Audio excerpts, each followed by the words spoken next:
to the Bowling Green podcast. I think this is episode 10. Who fucking knows? We've got two that haven't been uploaded yet. Episode will X. be uploaded. I think it's episode X. So welcome. We've reached 10 episodes. It's quite. I think that's a decent achievement. All things considered. It's been a bloody busy week. So we've got quite a lot to talk about. So I suppose. Oh. No, we're joined by Rami. I'm Rami. I'm Rami for this week. Rami has gone on a quest. So we had a discussion about this yesterday. He's gone on a quest. I, in my own quest of pure mirth, have joined this podcast again today. He's memeing it up for us. No, I'm Alex. Hello. I've been here before. You must recognise the beautiful Alex Yo. If you haven't watched the first episode with Alex, then go and watch it now. What are you doing? Yeah. Every 5 episodes, apparently, because that was episode 5 I was on. Now here we go. Wow. Yeah, There we go. Continuity. That's a good Continuity. theory we should follow. Absolutely. Yeah. So we'll dive in straight away with the news that just before we came onto the podcast, I've got an itchy armpit. That's lovely. Just before we came onto We'll fix this in post. onto the podcast today, 3 Conservative MPs have resigned from the Conservative Party and joined the independent group. I'm going to carry. Their names are Anna Soubry, It's Anna Soubry, Sarah Wollaston, and and Heidi Allen. Heidi Allen. Yep. There we go. So those 3 quite outspoken anti-Brexit MPs have left the Tory party and joined this independent group that was formed by 7 Labour MPs. Isn't there an 8th? There's an 8th one. 8, now, yeah. sorry, yeah, an 8th It was one. originally 7. Well, it was formed by 7, and then I think yesterday or last Joan night. Ryan joined because Jo she Ryan. wanted to ruin the whole Magnificent 7 thing. Yeah. I can only assume that's her sole motivation. I think you're right. They were all annoyed at her for joining. I was like, God damn it, that's such a great With the thing. Magnificent What was she under Blair? His like. Joan Ryan. I can't remember. I feel like she was in the news recently for like Friends of Israel kind of Yeah. stuff. She's chair of the Friends of Israel, isn't she? Right, Labour Friends of Yes, Israel. yeah. Yeah. Yeah. So we've got who have we got? Chukra Amuna. We've got Luciana Berger. I thought it was Berger. Berger. It's like Asperger's, We've Asperger's. got Yeah. And some other ones. some others that nobody There's cares the about. one with the last name Shuker. Shuker. Adam Shuker. I thought Adam, it is it was Adam? Gavin. So, Gavin. yeah. It might be Gavin. Are you on about the Labour ones? Yes, yeah? please. Okay. Get them up. We Yes. have, and then some others. Angela Smith. Who's Angela the Smith. only one on television. Right, we're going to talk about that in a minute because Okay. it's been forgotten about, and I think it's quite important to talk about. Oh, there's been an 8th Labour MP, Yeah. Joanne Yeah. Ryan. Joan Ryan. Yep. Ryan. Joan Ryan. Yeah.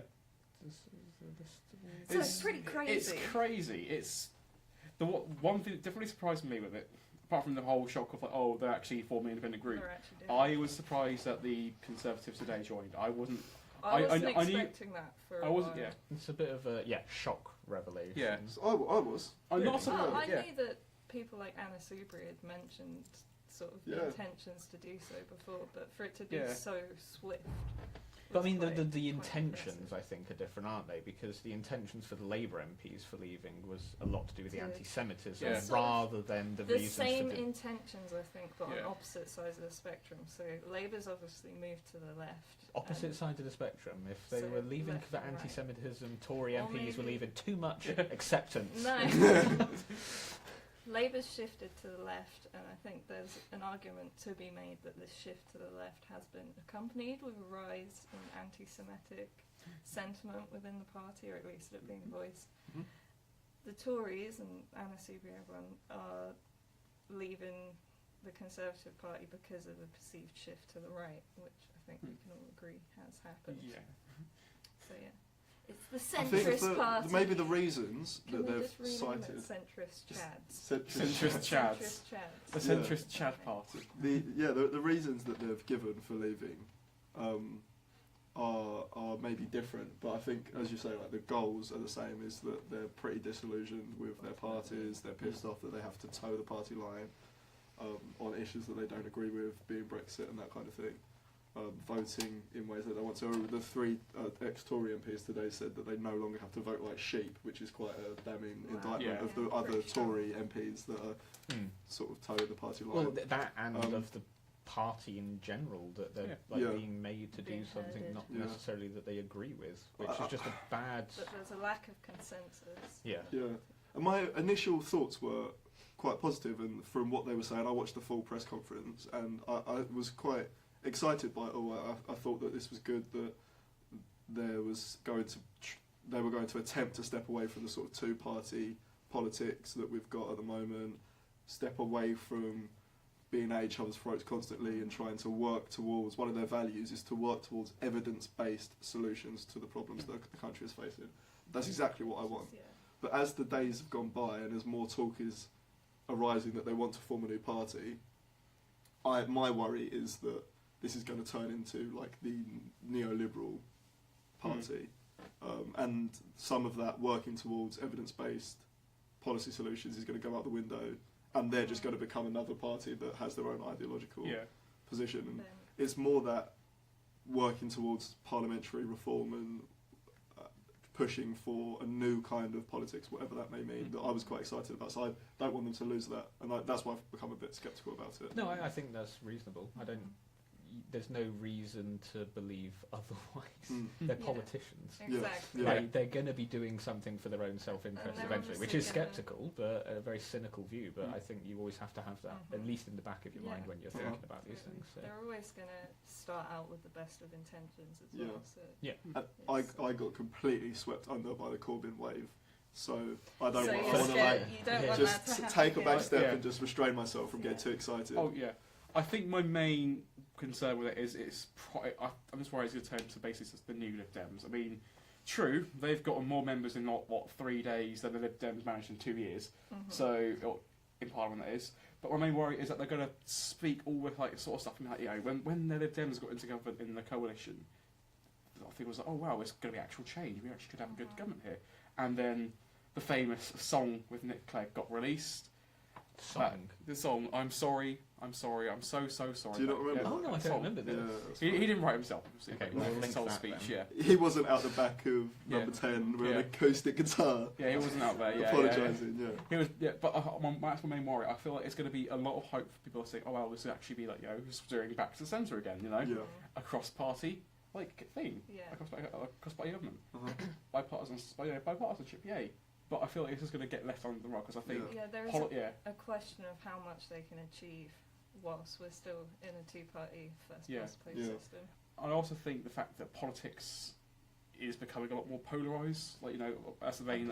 An understatement. Yeah, it's the trend, and I feel like while myself I do agree with a lot what they're saying, I think how it's going to work in the end is it's going to be much more saying like voters are in the end just going to go for the one that appeals to them most. Like I don't think a centrist party is what a lot of people would vote for at the moment. Even though I think it'd be the best thing to do, I don't think a centrist party would gain as much votes where you have such a divisive media environment where one party can just say like all the stuff that these parties are saying is wrong, where the other party said actually no, they're the wrong ones, and it's just so polarised on anyone what to It's support. even gone beyond that now. It's like the opponent is evil. And they eat babies. That's Yeah. like the level I thought you were going of for bacon discourse. then. I really thought you were going to eat bacon. Eat bacon. What's that? The vegan party.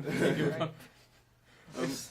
But yeah, it's going to be really interesting to see how it plays out. People don't want the change, as in the voters. The general population don't want that kind of added thing to think about.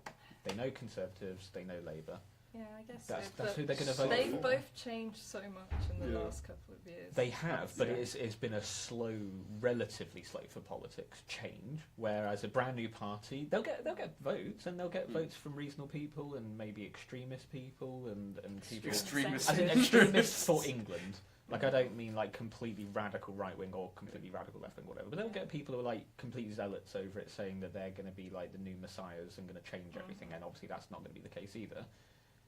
But I think I'm way more sceptical in that. I think that it's just going to split the votes for whoever is going to be in power, because I don't think it'll be them, and I think we'll end up in a coalition, which isn't necessarily a bad thing. I think we will as well. But I just don't think that our kind of system is really tailored for coalition. So Germany works But then well, that other could countries be, works that well. could prompt Could some do. sort of larger. Yep. The thing that systemic I was change. quite excited. Have you read the values on their website? No. So I went and Yeah, I haven't like looked at them, sat actually, and yeah. went through them with Brett, my housemate. Shout out to Brett Lee. And one of the things that was sort of repeated was talking about the system devolving powers back to local government, taking a look at renewing the democracy.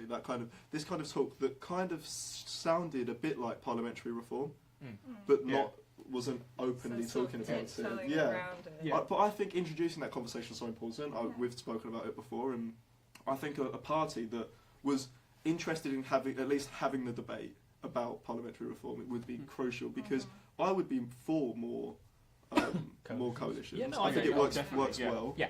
But we can't. It doesn't work in the sort of system that we have. Yeah. And we would need some kind of reform. I'm gonna link the page to the thing just to keep that. So, go on. I do think with the main things, I think coalition government I am obviously very much in favour of, but I think we're looking at the rest of Europe. Coalition, the Dutch have the same sort of system. Coalition governments are much more frequent than they are here. The French is the same. Spanish is the same. With the Dutch, I think one of the main, what some analysts have said, is that the main reason that the what they even call Freedom Party with the man led by the man with the worst hair in Europe, Geert Wilders. Yep. Worst hair. The worst. His glorious name. The worst. Yeah. It's just. I think that's one of the things that they said, is that they managed to prey on the core demographics of these parties in the coalition, because they were able to say, like, look, the coalition isn't getting all these agendas through. If we get enough votes, we won't need a coalition.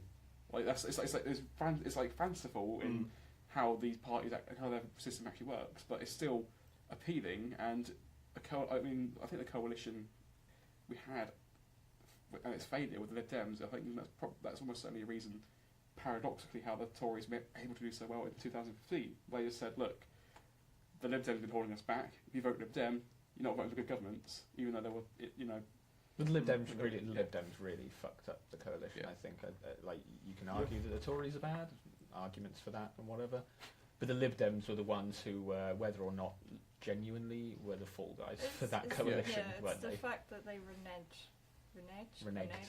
Lots of G difficulties today, but it's the fact they reneged on those promises that the Tories never made. Yeah. So they're more at fault. So, if you don't mind, my question is, should these MPs that have left their parties to join the independent group run by-elections? There are arguments for and against it. I don't want to be a centrist. Mr. Politician. Well. That's a great question. That's a great question. Let me talk about something unrelated. The best sort of answer politicians have to that sort of question, to that sort of thing. Like, that's a brilliant question, but we haven't got the time to run it. So I'll be brief. I think personally that our political system again puts that in sort of a sticky position, because you vote for the person, not the party. Do you though? A lot of people don't, and they just identify with the party. But that's no one's forced them to do that. That's not sort of. That's not a problem with the system itself necessarily. In this particular argument, it is a problem with people's implementation of it. But it is the reality. It is the reality. But it's like when people saying with Theresa May that we didn't vote for Theresa May. We didn't, but no one does. Unless you're in Maidenhead.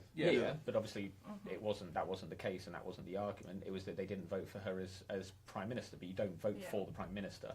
You vote for the party, and the party and obviously there's arguments to be made that she should have done it, called the general election to gain the mandate, because she wasn't necessarily. I think the only reason that was justifiable was because it was such a colossal different trajectory. That's the one. Path to where we originally voted for the Conservatives. It was such a different path. If it was just David Cameron had stepped down and Brexit wasn't a thing, and Theresa May come in, I don't think there would be necessarily a big problem with her staying on without calling another general election. Brexit is the main catalyst for the general election. I think. Definitely, So I think for this particular issue, there's no reason why they should necessarily call new elections for these particular constituencies, because they were voted in as the people, not the particular parties. But a lot of people are arguing that they were voted in on a Labour But they, manifesto. yeah. This is and my that's point, what which they is said about it. Which is why they should have all quit in 2016. So, you know. I think they won't call by-elections, Mm-hmm. and I think they'll wait until the next general election, and you'll see a lot more people leave their Jumping ship, parties and joining this group. I Yeah. think they would have formed a party by then. I think And it depends you'll on see how well that- they do until the next general election, because obviously Yeah. we don't really. I say we don't know when the next general election is going to be, because we don't, because it could be. this year. I was going to say next year, but yeah, this year, because I still think in 2018. Yeah. But unless they really get their shit together, so they've got a nice website and they've got nice ideals, but they need to actually be doing Mhm. more than that. They need From to now build the on. movement around. It's it fine as what well. they've done, not criticising it. I'm not saying that they're not doing anything, but it's okay saying you're going to do a load of stuff, but if you don't enact on that or try and be seen to be acting on that, the support's going to fall away really quickly. Yeah. So they need to do something like that. One of the ways they could do that is to say, well, we'll call the elections again because we'll get the support and we get the mandate, and then that builds a bit of momentum, but it could also 'Cause the Theresa May risk on as them. well. Which is why if I'm, well, I was going to say the Labour Party, but now also in the Conservative Party, I'm just going all on that by-election line. Yeah. I'm like forcing them. They have no legitimacy. They run on Labour or Tory manifestos. This is undemocratic, unfair on the voters. And if I'm part of that strategic team for either of those parties, that's the line I think they should be going on. Is Labour as a party suggesting they have Labour a is saying by-election? they Yeah. should call by-elections. I think as well, but they obviously can call by-elections, and I think they definitely should. But I think if looking from their own standpoint, From a It- strategic from a standpoint, strategic they're not standpoint, obligated. they're not obligated to, and also it would diminish the message, like saying, Mhm. "Oh look, we're taking a stand against Labour, Labour's problems. By the way, we're going to run a by-election before we can even build support for our new movement, and then get it just swept under the rug." Because I think it would take a while to, especially in their bases. A lot of the people or most of the constituencies where they're from, they are historically Labour, historically working class areas. So I think the support will be less for the MP and more for the party.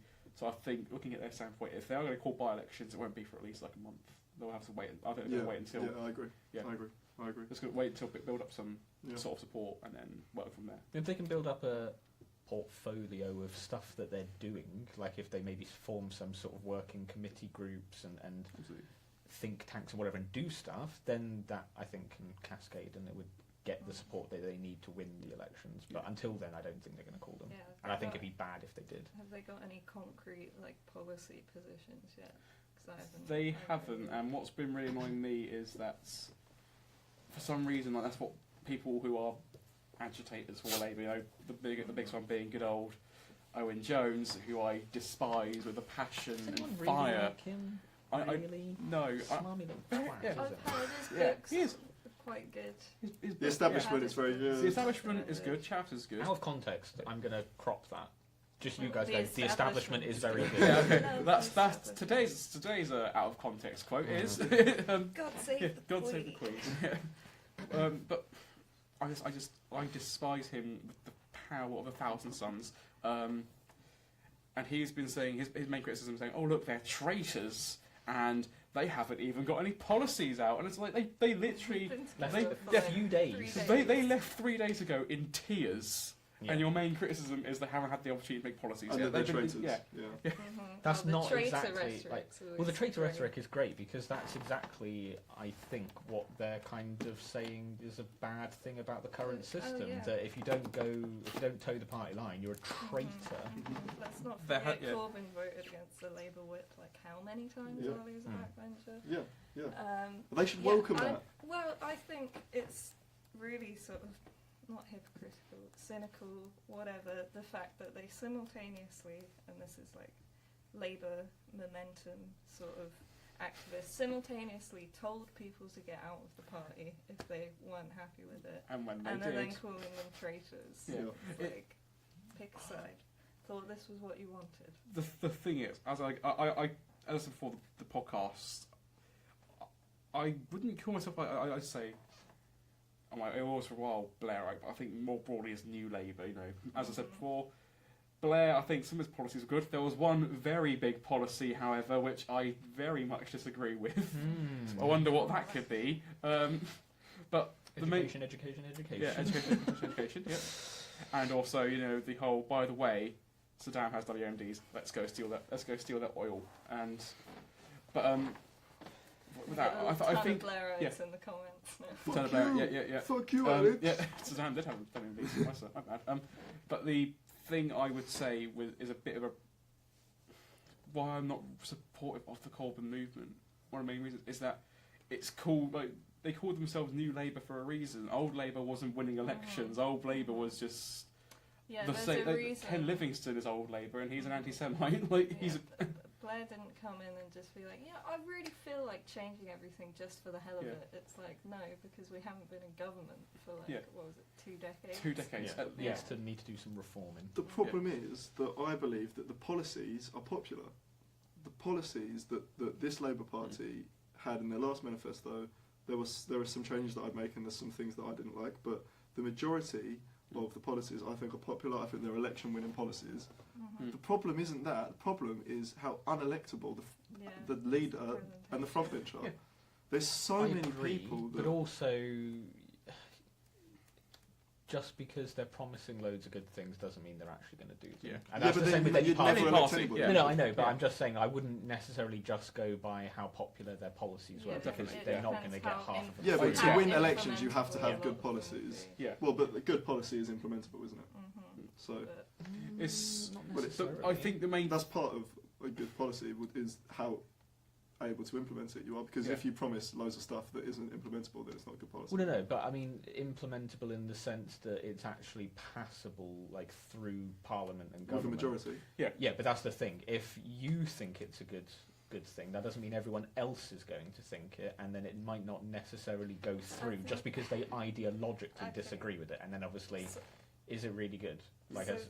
Go on. Sorry, it's kind of along the same lines of what you're saying about electability, but it's it's that difference between radical change, which, don't get me wrong, the policies might be popular and they might well be implementable, but radical change versus incremental just means that the ones with the radical policies are less likely to ever get in and be able to implement them. Because we're the all ones with autistic. incremental, say like the New Labour kind of policies, they were still able to then enact a lot of like social reform once they got in government. So it's almost like playing the system that you're in, rather than, which might not sit well with a lot of people's consciences, and that's fair enough. But it is what it is. Yeah, it's what simultaneously is to be hoped with this new independent group, because during PMQs today, Chuka Amuna tweeted out saying PMQs is what people hate about politics. Completely agree. And I agree completely, and that's given me a bit of hope. Like he ended it like tweeted out saying it's what people hate about politics, and then ended it by saying abolish PMQs, which I think people would get behind, because it is just politics. I really like him. I really do. He's a bit too. Some of the economic stuff that he spoke about during the leadership campaign, I'm not 100% on side with. Oh yeah. But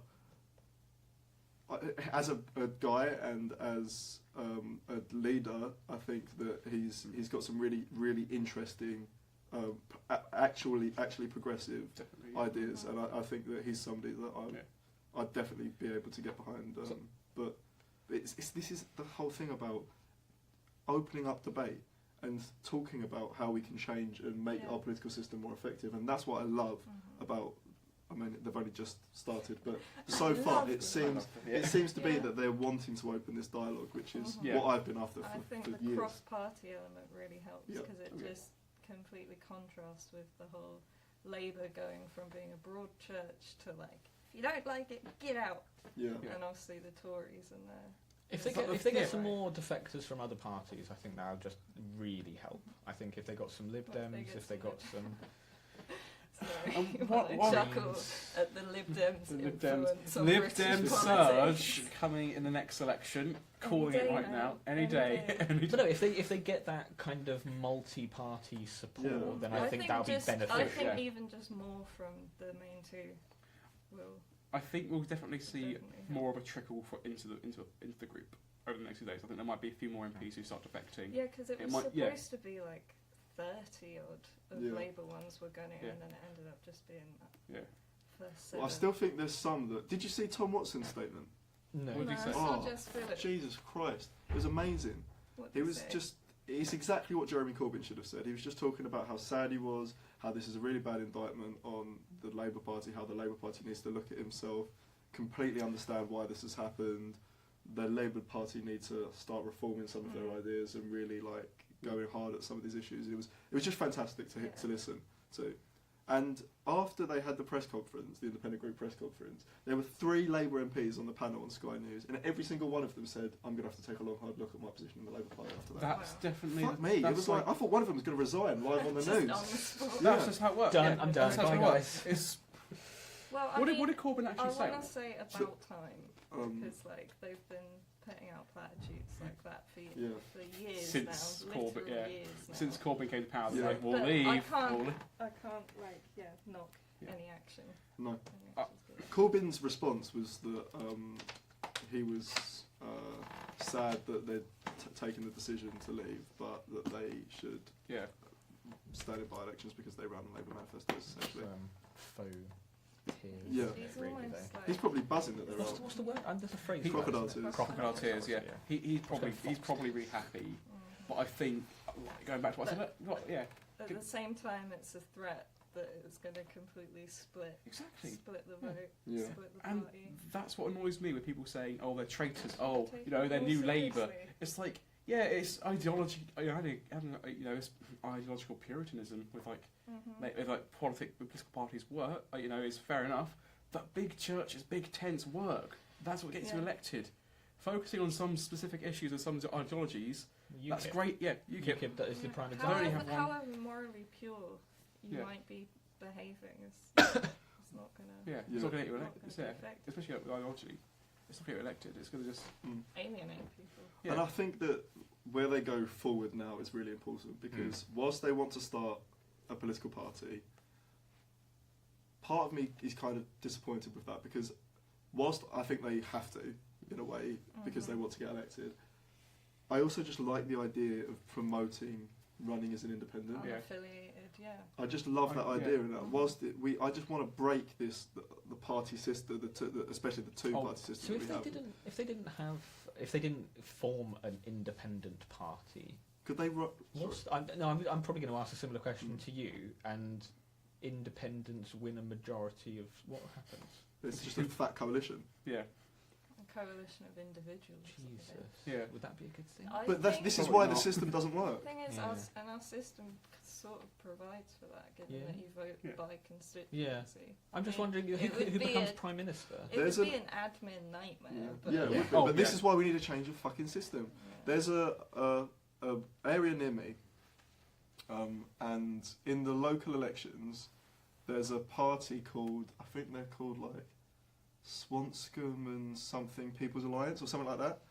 The People's Alliance of Swanscombe. Are we the People Alliance of Swanscombe or the Swanscombe People's Alliance? To be honest, People's Alliance does sound quite. I'd vote for them. I know. But they get in almost every year because they're representatives because they just focus on issues in fucking Swanscombe.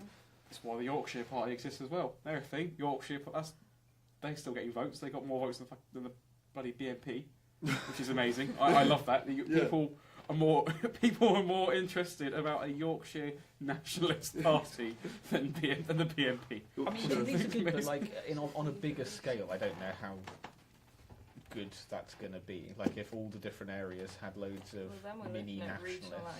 Mini. But that's what this independent group, one of the values is. It's the devolution of power to local government, and I think that sounds great. Yeah, exactly, Alex. That idea. When I was watching it and I was reading the website, and I had the same. As a federalist, I went more than the semi mate. I was more. It was a full mast. just full mast. Saw it and I was like, okay, what is this? Sorry.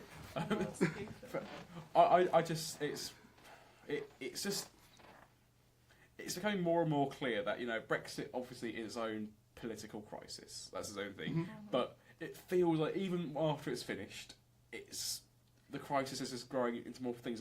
a whole parliamentary crisis. It started Yeah. the crisis ball rolling. Yeah. For sure. I think it's definitely you could look back into that weird time in 2010 when riding off what happened in Blair's election, the parties the parties who became the coalition, and afterwards, to a much lesser extent, with his own personal charisma in Labour, the parties chose the younger, more charismatic. Bacon Sarnie, Bacon Sarnie flashbacks, leaders. I feel like in that strange We're still time. talking about Cameron. Yeah, we are. Yeah. Cameron, Clegg, Miliband, they're products of their time. I feel like a strange period. I think that's where the roots of this current crisis and then it's started. back to the old. Yeah, it's with Theresa May and good old Corbyn. And Vince Cable. There's a big Cable. yeah. I keep forgetting that he He's like a exists. fucking vampire, isn't he? He's like Bless him. he Vince just Cable. emerges every He now was and then. unanimously He's elected. He's off soon, isn't he? He said, Yeah. I'm out. He soon." was unanimously elected because he was the only one who wanted the job. Yeah. Bless him. I like him. Lived absurd. I've got a soft spot for Vince Cable. I always used to like him when I was younger. What's My favourite politician. at least it's It was. I used to love the Lib Dems because they were orange, and I like Vince Cable. at least it's not the goddamn. I think at Some least things the never political change. crisis in the government and in Parliament isn't as bad as the crisis in you give us a party. How many leaders have they gone through since Brexit now? Like They had Farage, they had Oh, like 7. Edward yeah, Hitler, Yeah. Edward Hitler. What's the new guy's name? Gerard Batten. Yeah. Amber. He He scares me. does he? Yeah. I haven't heard Which much one's bad he? things about him. I don't think. I He's just the, think it's just I'm not saying there aren't bad things stupid, about him, I'm like- saying I He's like haven't the heard. all out anti-Islam Yeah. central. Speaking of which, sorry, that's. Oh, Is he's that a good Yeah. segue into your? What's going on? Shamima Begum. Shamima Begum. It's either Oh, yeah. Shamima or Shamina. I've seen it Shamima like Begum. I think it's Shamima. those. Yeah. Shamima. Probably No, Shemima. it's Begum. People Have you ever said the doing- word three people times? sharing memes, spelling Yeah. the name wrong. Yeah. Yeah. There was Well, some on the topic incredibly of- creative names at my pub quiz last night. Oh god. oh, Creative, really creative. There were, Or- no, but there were some that were just weren't, and there were some that were really creative.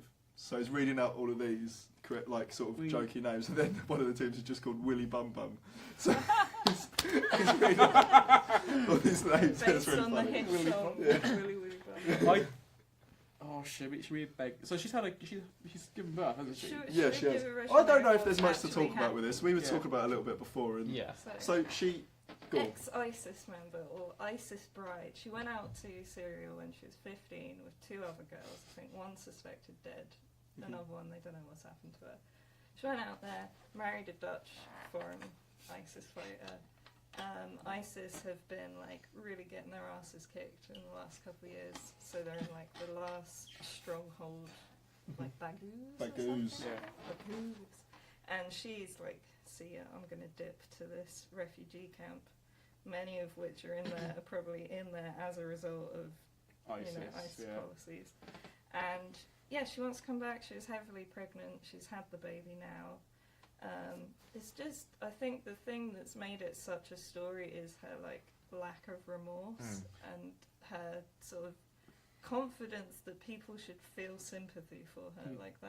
That's riled a lot of people. Have you seen the actual the video of the interview? It's fucking It's pretty creepy. spooky. It's I wouldn't put it past her being severely traumatized. Oh, hence the yeah. kind of Yeah. not really there. She look. does seem sort of What- either that or what- just And completely she delusional. was ready to pop as well, so that's Yeah. going to Yeah. have some. what really got me with it is that it's she is obviously only 19, and you could tell, you could even just. It does sound weird, but you could tell this from the fact she was speaking. When she was she didn't apologise until she was essentially 40 by the interview, saying you can apologise to the families who lost members of their own family, the attacks in Manchester, all Yeah. that. And then she says, Oh, and and she then equivocated it to She equivocated- airstrikes against ISIS Yeah. when they'd already been burning people alive in Yeah. cages and the like. God, So it's yeah. not really fair. No. I mean, you could say what She- you want about Ariana Grande, but I mean, It's not- it's There's a story It's not about the Ariana same. Grande. there's something Save that for incredibly later. wrong with someone when in the interview she says, "I didn't mind the beheadings." So Yeah, that was the Yeah. thing That's for me where I was pretty like, spooky. fuck me. Yeah. That was really, Yeah. really crazy. And this is what I mean. You can't necessarily. This is what we were talking about earlier. You can't say that she's of sound mind because someone who's okay with that, I don't think is of sound mind. I just in no No, capacity. but then what does that It's leave interesting. for us to do at that point then? Like I said, that's like- like the Well, interesting, this where is- the interesting she's been conversation stripped comes in. citizenship, This so is it's, the real yeah. debate. Yeah. Everyone can agree that it's horrendous, and you I know, don't think she should be let weird. back in. I agree. We've spoken about But- this. So It's from what I've been reading. It's against international law, the Geneva Conventions. I'm pretty sure to make someone to Stateless. render someone stateless, but which we have effectively done. But we we've haven't. discussed So this because she yeah. has had her her Mhm. citizenship revoked, Mm-hmm. but that's because she has dual citizenship She got apparently. dual nationality. Yeah, And in- Bangladesh. Yeah, right? so we're Yeah, not this- making her this is what I stateless. But- said, If So- she's lived in the UK Hmm. her whole life, or the majority of her life, the argument is that she's our problem. yeah, She not should, go through, Bangladesh's. she should go through our courts. She should face Yep. our justice. This- you this know, is an everyone- But argument to what make does there. she go away for? From what, Supporting yeah, terrorism. from, I mean, how long did you go away for that? from what her lawyer said, it was well, like there was one. against her family's wishes. Like her family didn't want her to go, and apparently they've been trying to get in contact with her for a long time, saying, "What the fuck have you done? Like, yeah, why have you I doubt done any this?" family's going to want their kid Yeah, to go so it's, to it's, Syria. it's, it's, I it's, wouldn't. it's not Even like a if right. they Yeah, were an ISIS yeah, sympathiser, it's not like it's not. I It don't doesn't think seem. they'd want 'em caught But up. Yeah. we discussed this before. Because I thought, and Adele said as well, didn't she, that we thought it was, she had to have had some level of support from her family. We didn't know at the time. Mhm. That, how did she fucking get out of the country on her own if she's underage? Yeah. Well, there Like, was is that- 3 of them. Yeah. You can board a plane solo from the age I of know, 10. I I'm don't pretty think sure. that's- Yeah, So but don't yeah, from you age- need from age signed 10. confirmation from parents or parent so guardian. Guardian but- of some description. And if not, they fucking need to. Forgery. But also, Yeah, I agree, think yeah. because we are all used to living in and around Portsmouth now. I mean, I've lived here my whole life. Obviously, you Same people here. were, yeah, Unfortunately, yeah, yeah. yeah. Well, I'm the only one here that has Yeah. it, so I'm an external. Oh, Yeah. get Right, out of here! big up fucking, Dartford. like, get out! Well, Get out of when, here, when you devolution fucking- occurs, you're fucking out. Yeah. You're not allowed on our island, mate. It's all right. Either